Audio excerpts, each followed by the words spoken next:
Hello. আজ উত্থান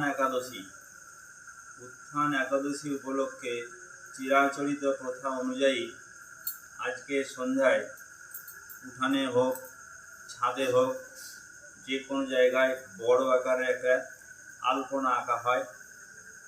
তাতে যে যেমনভাবে পারে বিভিন্ন জিনিসের ছবি আলপনার মাধ্যমে ফুটিয়ে তোলার চেষ্টা করে।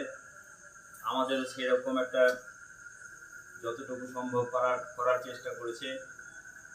এখানে দেখা যাচ্ছে কুঠির মতো, বা যেখানে শস্য রাখা হয় সেই রকম ছোট ছোট কুঠি বা শস্যাগার রাখার চেষ্টা করেছে।